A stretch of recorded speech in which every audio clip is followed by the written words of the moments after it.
তুমি এখনই আমার সাথে যাবে, সেই মানুষটার থেকে ক্ষমা চাইবে, আর যদি না চাও আমি যে যে কথাগুলো বলেছি, না তোমার হাত থেকে এক গ্লাস জল খাবো, না তোমাকে আমার কাছে ঘেঁষতে দেবো। এবার তুমি ভেবে নাও তুমি কি করবে। তুমি ঠিকই বলেছো একদম। আমি সত্যি ওনার সাথে খুব খারাপ ব্যবহার করে ফেলেছি। আমি আমি এতটা নিচে নেমে গেছি যে একটা খেটে খাওয়া মানুষকে আমি এভাবে অপমান করলাম। আমি নিজের পরিস্থিতি সবকিছু ভুলে গেছি। তুমি চলো নিচে, আমি এক্ষুনি ওনার কাছে ক্ষমা চেয়ে নেবো। বৃষ্টি পড়ছে হয়তো, মানে নিচে হয়তো দাঁড়িয়ে আছে, চলো।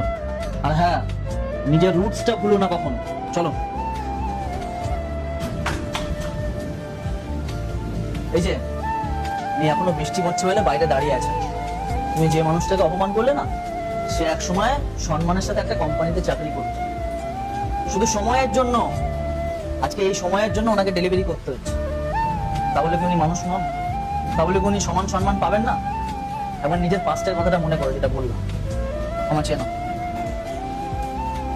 আমাকে মাফ করে দেবেন দাদা, আমার ভুল হয়ে গেছে।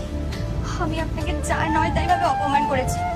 জানেন তো, কিছু কিছু সময় মানুষ নিজের অতীতটা কি ভুলে যায় সামান্য কটা পয়সার জন্য। আল্লাহর নামটি দেখে যে এড়িয়ে যাবে তার মনের ইচ্ছা কখনোই পূরণ হবে না। তাই আল্লাহর এই নামটির জন্য একটি লাইক এবং সাবস্ক্রাইব করে যাও। পয়সা ইনকামের পর তারা নিজেদেরকে অনেক বড় ভাবতে শুরু করে। আমি নিজের ভুলটা বুঝতে পেরেছি। প্লিজ আপনি আমাকে ক্ষমা করে দেবেন। না না, ঠিক আছে ম্যাডাম, নো প্রবলেম, আমি কিছু মনে করি না, ঠিক আছে। আসলে এরকম আশপাশটা লোকে দেখতে দেখতে ওর মনটা ওরকম হয়ে গেছে। ও ভেবেছে হয়তো আমিও যদি এরকম বিহেভিয়ার করি, লোকে আমাকেও ভালো করে। ইচ্ছা করে করেনি, কিছু মনে করবে না দাদা, ক্ষমা করে দেবেন, ঠিক আছে? ঠিক আছে। আচ্ছা ঠিক আছে, বৃষ্টিটা কমে গেলে আপনি চলে যাবেন, আপাতত আপনি ওখানে বসতে পারেন। কোনো